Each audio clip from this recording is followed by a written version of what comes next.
Good morning dear student, class 12 maths के student का स्वागत है।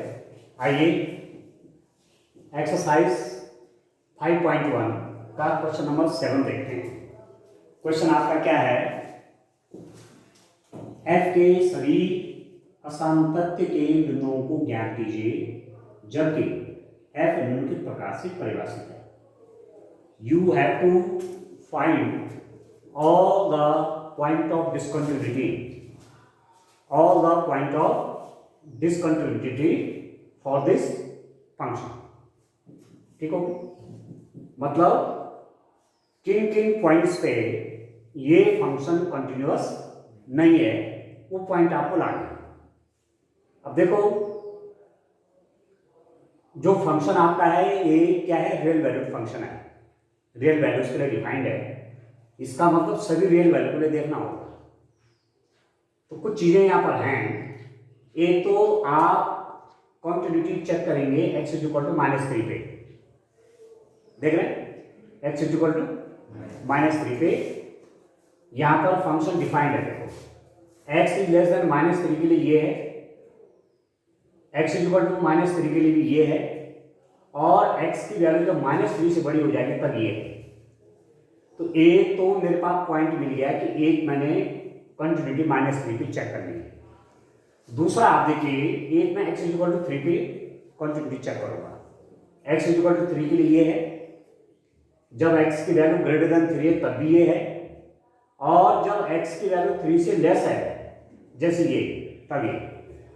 ठीक है, तो 2 पॉइंट्स तो आपके पास आ गए। कौन कौन बिंदु, एट x = -3 और +3। पहले इन 2 पॉइंट्स पे फंक्शन की आप कंटिन्यूटी चेक करेंगे। ठीक चल रहा है, ठीक है ना। तो अब देखो, मैं आपसे कह रहा हूं कि -3 से यदि थोड़ा बड़ी वैल्यू लेंगे तो उसके लिए फंक्शन ये बन जाएगा, x = -3 पर फंक्शन ये बन जाएगा, और x = -3 से छोटे के लिए फंक्शन ये बन जाएगा। इसका मतलब यहां लेफ्ट हैंड लिमिट और राइट हैंड लिमिट निकालनी पड़ेगी। आप समझ ना, ठीक है। तो किस पॉइंट पर देख रहा हूं, पहले एट x = -3 पे देखते हैं क्या हो जाएगा। पहले मैं राइट हैंड लिमिट निकाल लेता हूं। राइट हैंड लिमिट कैसे निकालेंगे, limit h tends to 0 f -3 + h। ठीक है, पॉइंट क्या आपके पास -3 है, +h कर देंगे, राइट हैंड लिमिट निकालना। ठीक हो रहा है, तो ये कितना हो जाएगा, लिमिट h टेंड्स टू 0। आप देख रहे हैं f -3 + h, -3 से स्लाइट ग्रेटर, बहुत जरा सा बड़ा, -3 + h। x की वैल्यू -3 + समथिंग के लिए फंक्शन ये डिफाइन है। ठीक है, समझ में आ रहा है। -3 + h मतलब -3 से थोड़ा बड़ा, और -3 से बड़े के लिए ये है। इसका मतलब हुआ कि x की वैल्यू -3 से ग्रेटर है और 3 से लेस है, तो फंक्शन ये हो जाएगा -2x। तो x की जगह पे क्या रखूंगा, -3 + h रखूंगा। ये वाला हो जाएगा -2, क्योंकि फंक्शन ये डिफाइन ये आ रहा है ना, तो x की जगह लिख देंगे आप -3 + h। तो कितना हो गया, लिमिट h टेंड्स टू 0, -2 का मल्टीप्लाई -3 तो प्लस हो गया, तो 6 बन गया, -2 का मल्टीप्लाई h से तो हो गया -2h। ठीक है, जैसे ही h 0 की तरफ टेंड करेगा h 0 हो जाएगा, ये पूरा 0 हो गया, तो दिस = 6। आया समझ में, ठीक हो गया। अब आप देखिए left hand limit h tends to 0 f -3 - h। ये तो करो ना, क्यों, लेफ्ट हैंड लिमिट है ना, तो -3 के नेबरिंग पॉइंट कौन हो गए, आस पड़ोस के बिंदु, -3 + h, -3 - h, जहां h 0 की तरफ टेंड करता है। तो limit h tend to 0 f -3 - h। -3 से लेस, -3 से लेस आपका ये है, देख रहा है, दिस इज लेस देन -3।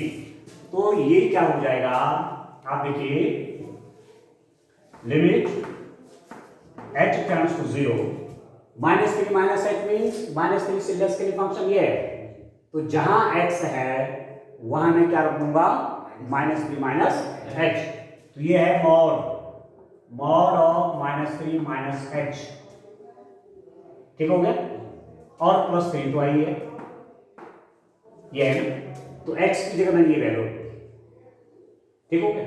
अब क्या होगा, this is equal to how much is this, limit h tends to 0, देखो ये नेगेटिव को यदि बाहर लेना चाहेंगे तो ये भी पॉजिटिव हो जाएगा। मॉड का मतलब होता है only you have to take the positive value, तो ये आपका बन जाएगा 3 + h + 3, बना कि नहीं बना, -3 माइनस h है ना, तो नेगेटिव का क्या होगा, पॉजिटिव बन गया, h जैसे 0 की तरफ टेंड करेगा ये तो 0 हो जाएगा, और 3 और 3 कितना हो जाएगा, that is also equal to 6। यहां तक क्लियर है, ठीक है। इसका मतलब क्या हुआ, आपके पास क्या है, this implies that left hand limit is equal to right hand limit, left hand limit और राइट हैंड लिमिट बराबर हो, जब दोनों बराबर हो जाते हैं तो आप क्या लिख देते हैं, limit, this implies that limit x tends to -3 fx is equal to 6, ये लिमिट की वैल्यू आ गई, x टेंड्स टू -3 पे लिमिटिंग वैल्यू आ गई फंक्शन, क्लियर हो। अब नेक्स्ट स्टेप क्या है, कंटिन्यूटी चेक करनी है, तो क्या करेंगे, हाँ, you have to find the value of the function at x is equal to -3, -3 पे हमको फलन का मान देखना है, तो f -3 कितना हो जाएगा, x इज इक्वल टू -3 कर दीजिए, जहां जहां x है वहां -3, f3 का मतलब हुआ, सॉरी -3 का मतलब हुआ कि x इज इक्वल टू -3, और x इज इक्वल टू -3 के लिए फंक्शन ये है, तो जहां x है वहां आप क्या कर देंगे, -3, तो दैट इज इक्वल टू -3 + 3, और -3 और +3 ये पॉजिटिव हो जाएगा, 3 + 3 कितना हो गया, 6 हो गया, तो आपके पास आ गया कि limit x tends to -3 fx is equal to f -3, हो गया बराबर। Limiting value of the function is 6, value of the function at that point is also 6, ठीक है, लिमिट की वैल्यू और फंक्शन की वैल्यू क्या हो गई, सेम हो गई, इसका मतलब क्या हुआ, this implies that fx is continuous at x is equal to -3, इसका मतलब हुआ कि fx x is equal to -3 पर संतत है, यहां तक ठीक है। हमको चाहिए पॉइंट ऑफ डिसकंटिन्यूटी, ये तो पॉइंट ऑफ कंटिन्यूटी है, पॉइंट ऑफ डिसकंटिन्यूटी 9 निकला, ठीक। अगला पॉइंट मैं कौन कह रहा हूं, x इक्वल टू 3 पे देखिए, ठीक होगा, तो चलिए x इक्वल टू 3 को देखिए आप कितना हो जाएगा, देखिए दूसरा पॉइंट ले लीजिए x इक्वल टू 3, भाई इस हिसाब से आपने क्वेश्चन करने हैं, तरीका इनमें सब में लगभग एक ही है, तो ध्यान से करेंगे तो क्वेश्चन आपके लिए आसान लगने लग जाएंगे। चलिए एट x इक्वल टू देखता हूं, एट x इक्वल टू 3, आप देखिए अब आपको देखो 3 में, अब 3 के नेबरिंग पॉइंट क्या हो जाएंगे, नेबरहुड के पॉइंट 3 -h, 3 + h, जहां h टेंड्स टू 0 है, तो 3 + h ये है, 3 + h मतलब ग्रेटर देन 3, तो ग्रेटर देन 3 के लिए फंक्शन ये है, ठीक है। 3 -h लेस देन 3, ये x लेस देन 3 उसके लिए फंक्शन ये है, अलग अलग आ गए, इसका मतलब लेफ्ट हैंड लिमिट और राइट हैंड लिमिट निकालनी पड़ेगी, ठीक हो गया। तो मैं निकाल लेता हूँ राइट हैंड लिमिट। देखिए right hand limit h tends to 0। Sir Yes. -3 के लिए हम वो नहीं निकालेंगे, मतलब कि रियल नंबर -3 से बड़ी के लिए वो देखेंगे अभी, ठीक है। अभी तो मैं जो पहले मुझे सीधे सीधे पॉइंट दिख रहे हैं, अभी जो सीधे सीधे मुझे पॉइंट दिख रहे हैं पहले उनको देखते हैं, ठीक है ना। बाकी पर देखेंगे। Limit h will tend to 0 f 3 plus h, ठीक है। Limit h will tend to 0 f 3 plus h कितना हो जाएगा? Limit h tends to 0 3 plus h means ये, और इसके लिए फंक्शन क्या है ये, तो जहां x है वहां क्या रख देंगे? 3 plus h कर देंगे। तो 6 3 plus h plus 2, this is equal to limit h tends to 0 6 3 जा 18 plus 6h plus 2, 18 plus 6h plus 2। जैसे h 0 की तरफ टर्न करेगा 0 हो गए, और 18 और प्लस 2 कितना बन गया? 21 बन गया। क्लियर हो गया? ठीक हो गया। अब क्या करेंगे? आप लेफ्ट हैंड लिमिट निकालेंगे। आप लेफ्ट हैंड लिमिट देखिए, limit h tends to 0 f 3 minus h, तो limit h tends to 0 3 minus h means less than 3, 3 से छोटे के लिए फंक्शन ये है। x less than 3, less than 3 है ना, 3 माइनस लेस देन 3, ठीक हो गया। तो इसके लिए फंक्शन क्या हो जाएगा? ये, तो x की जगह पे क्या कर देंगे? 3 माइनस h कर देंगे। क्लियर है? तो this is equal to limit h tends to 0 -6 plus 2h, इसके मल्टीप्लाई से होगी तो -6 होगा, इसके मल्टीप्लाई से होगी तो प्लस 2h होगा। जैसे h 0 की तरफ टर्न करेगा ये 0 हो गया, and that is equal to -6। Clear हो गया। लेफ्ट हैंड लिमिट क्या है? 6 -6। राइट हैंड लिमिट क्या है? 20। बराबर है? नहीं है। तो आप लिख देंगे left hand limit is not equal to right hand limit. Left hand limit और राइट हैंड लिमिट आपस में बराबर नहीं है, ठीक हो गया। आपस में बराबर नहीं है, इसका मतलब आप लिख देंगे कि limit h tends to 3 fx does not exist, ठीक है। इसका मतलब हुआ कि limit h tends to 3 fx का अस्तित्व नहीं है, ठीक है। तो यहीं पर डायरेक्ट लिख देंगे, आगे निकालने की जरूरत नहीं है, क्योंकि limit is the necessary condition for continuity. सातत्य देखने के लिए लिमिट का निकलना जरूरी है। जब लिमिट ही नहीं निकल रही है तो फिर कंटिन्यूटी उसकी चेक नहीं कर पाएंगे। यहां पर क्या हो गया? लिमिट नहीं निकल रही, तो आप यहीं पर लिख सकते हैं this implies that fx x is equal to 3 पर असंतत है, असंतत है। fx is discontinuous, x is equal to 3 था कि -3 था? +3 था ना। Discontinuous at x is equal to 3। x is equal to 3 पर आपने चेक कर लिया कि फंक्शन क्या हो गया?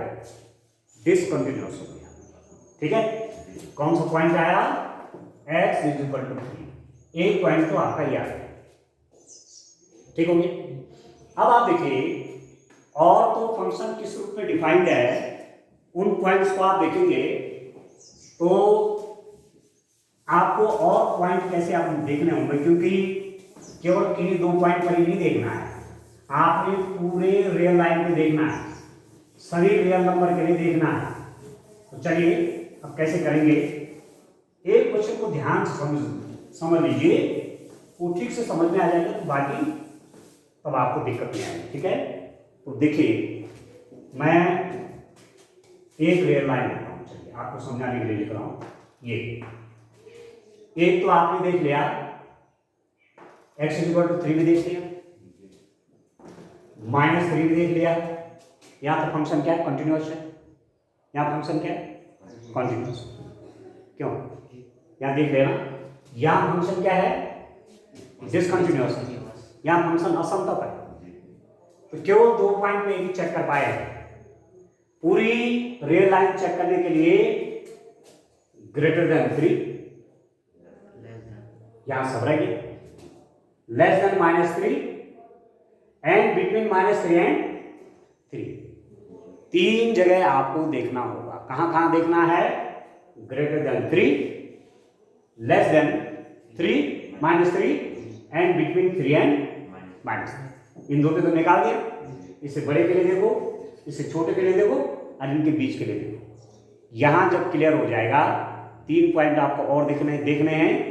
जब ये तीनों पॉइंट भी आपको क्लियर हो गए कि यहाँ क्या स्थिति है, तो आप पूरी सभी नंबर के लिए लिख सकते हैं। ठीक है, तो चलो पहले ग्रेटर देन 3 के लिए देखते हैं। लेट या taking x is equal to a का परिचय क्या है, a belongs to R, a real number है and a is greater than 3। ठीक हो गया। तो ऐसी स्थिति के लिए फंक्शन क्या है, ऐसी स्थिति के लिए आपके पास फंक्शन क्या है, ग्रेटर देन 3 के लिए फंक्शन क्या है, ये दैट इज 6x प्लस 2। ठीक है, तो यहां आप left hand limit right hand limit निकालने की आवश्यकता नहीं है। 4 के लिए भी वही, 5 के लिए भी वही, 6 के लिए वही, 7 के लिए 100, 1 लाख 2 लाख सब के लिए वही है ये फंक्शन। इसमें लेफ्ट हैंड लिमिट और राइट हैंड लिमिट निकालने की आवश्यकता नहीं। और वैसे मैं आपसे कह रहा था कि this function is a linear function. ठीक है, एक पॉलिनोमियल है, कैसा पॉलिनोमियल है, रैखिक है, तो इसमें कंटिन्यूअस होना ही होना है, पर आपको टेस्टिंग करनी है। ठीक है, तो मैं क्या करूंगा, मैं left hand limit right hand limit नहीं निकालूंगा, मैं सीधा लिख दूंगा लिमिट x टेंड्स टू। तो देखिए अब लिमिट क्या लिख रहा हूं, limit x tends to a fx and that is equal to limit x tends to a fx means 6x plus 2। ठीक हो गया, and this is equal to, जैसे ही लिमिट a की ओर जाएगी ये हो जाएगा 6a प्लस 2। क्लियर है, ठीक है। अब आप देखिए, ये तो आपका लिमिट आ गया, फिर क्या निकालेंगे, f a value of the function at x is equal to a, x is equal to a पर फंक्शन की वैल्यू कितना हो जाएगा, फंक्शन की वैल्यू कितनी हो जाएगी, हाँ एफ एक्स आपका ये ए कर देंगे तो ये हो जाएगा 6a प्लस 2। तो क्या है आपके पास की limit x comes to a fx is equal to fa. This implies that fx is continuous at x is equal to a. a का एड्रेस क्या है, a belongs to r, a is greater than 3। इसका मतलब हुआ fx x is equal to a पर संतत है, जहां क्या है, a belongs to r and a is greater than 3। ठीक हो, दूसरी वैल्यू कहां लेता हूं, दूसरी वैल्यू आप इस -3 से छोटे के लिए लीजिए। ठीक है, तो मैं कोई वैल्यू ले लेता हूं, उसके लिए क्या ले लूंगा, taking x is equal to b। ठीक है, b belongs to r, b is less than -1। ठीक हो गया, तो कितना हो जाएगा, फंक्शन इसके लिए क्या डिफाइंड है, एफ एक्स इसके लिए क्या डिफाइंड है, -3 से लेस के लिए फंक्शन क्या डिफाइंड है, ये वाला डिफाइंड है, ठीक है। और आप यहां पर चाहेंगे तो इसको -b भी ले सकते हैं, ठीक है, क्योंकि ये वैल्यू -3 से लेस मतलब इसने नेगेटिव में ही होना है, तो मैंने क्या ले लिया, ये -b ले लिया, x इक्वल टू -b ऐसे लिख लीजिए। तो f(x) आपका है क्या, मॉड ऑफ x प्लस 3। तो अब आप निकालिए, सीधा लिमिट निकालेंगे, क्योंकि -3 से लेस का मतलब हुआ कि जितनी वैल्यू -3 से छोटे होते हैं अप टू इनफाइनाइट, उसके लिए सबके लिए फंक्शन ये है, ठीक है। तो सीधा लिमिटिंग वैल्यू निकाल लीजिए, limit x tends to -b, f(x) equal to कितना हो जाएगा, limit x tends to -b, function आपका कितना है, mod of x plus 3, and that is equal to -b plus 3, mod of -b कितना हो गया, b प्लस 3, क्लियर हो गए। एंड f -b कितना हो जाएगा, x की जगह -b कर लीजिए, तो कितना हो जाएगा, +b प्लस 3, ठीक है। तो क्या रिजल्ट आया, दिस इंप्लाइज दैट, यहां लिख देता हूं, this implies that limit x tends to -b, f(x) is equal to fb। इसका मतलब f(x) x is equal to -b, जहां -b बिलोंग्स टू r और -b इज लेस देन -3 पर क्या है, संगत है, ठीक है। इंग्लिश में क्या लिख देंगे, फंक्शन f(x), ठीक है, फंक्शन f(x) या पहले इसको पहले लिख देते, function f(x) x is equal to -b, b belongs to r, इतने पर समता इस लैंग्वेज, ठीक है। या इसको और सही रूप में ऐसा लिख सकते हैं,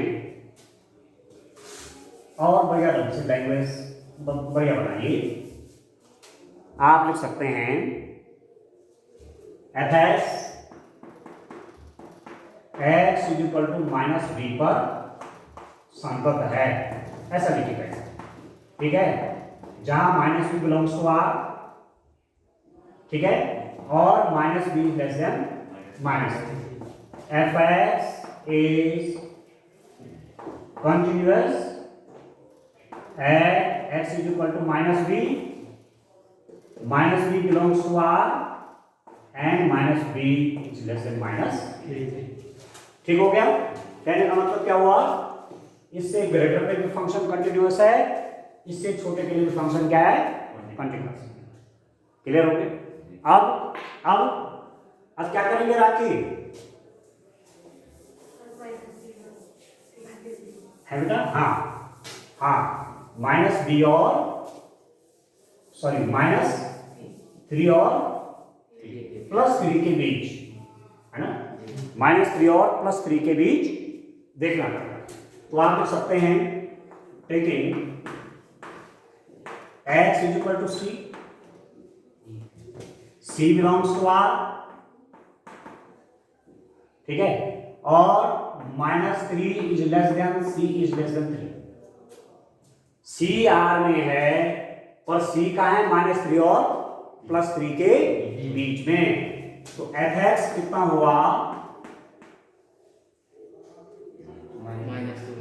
-2x होगा, सीधी -3 और +3 के लिए फंक्शन क्या है, मतलब यहाँ पर चाहे 0 हो, चाहे 1 हो, चाहे 2 हो, चाहे -1 हो, चाहे -2 है, चाहे उनके बीच की वैल्यूज हैं, सबके लिए फंक्शन आपका ये है, क्लियर हो गया। तो अब आप निकाल लीजिए कितना, limit x tends to c, f(x) is equal to limit x tends to c, what is f(x)? f(x) कितना है, -2x, and that is equal to c को यहां कर देंगे तो कितना हो जाएगा, -2 से हो जाएगा, लिमिटिंग वैल्यू कितनी आएगी, -2 से। अब क्या निकालेंगे, f minus c, value of the function at x is equal to -a, minus c plus c, c ले रखा क्यों, एफ सी निकालेंगे ना, तो कितना हो जाएगा -2c, ठीक है। तो फंक्शन की वैल्यू आ गई, लिमिटिंग वैल्यू आ गया, दोनों क्या बराबर हैं, तो दिस इंप्लाइज दैट क्या निकल रहा है, limit x tends to c f x is equal to f c. इसका मतलब हुआ f x is equal to c पर समतल है, और c क्या है, c बिलोंग्स टू r है, and -3 less than c is less than 3, ठीक है। This implies that f x is continuous at h is equal to c, c belongs to r, -3 is less than c is less than 3, ठीक हो गया। Means function is continuous for all those values of x which are less than -3, function is continuous for all those values which are greater than +3, function is continuous for all those values which are lying between 3 and -3, function is continuous at x is equal to -3. There is only one point x is equal to 3 at which the function is discontinuous. यह function क्या है,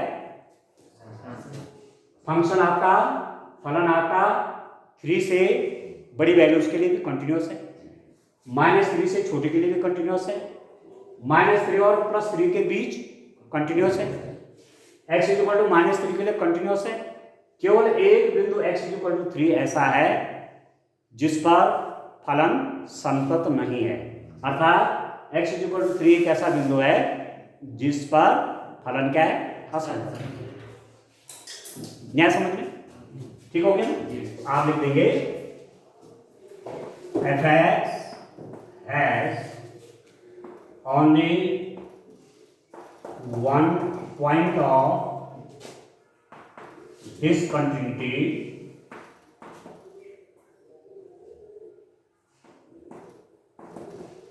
f(x) has only one point of discontinuity at x is equal to 3. f(x) बिंदु x is equal to 3 पर क्या है, असंतत है, ठीक हो गया। ये क्वेश्चन जब पूछा जाएगा एग्जाम में तो पूरे कितने मार्क्स का आएगा, 6 मार्क्स का, क्लियर हो गया। तो ऐसे आपको एनालाइज करना है, कोई पॉइंट छूटना नहीं चाहिए, ठीक हो रहा है। चलिए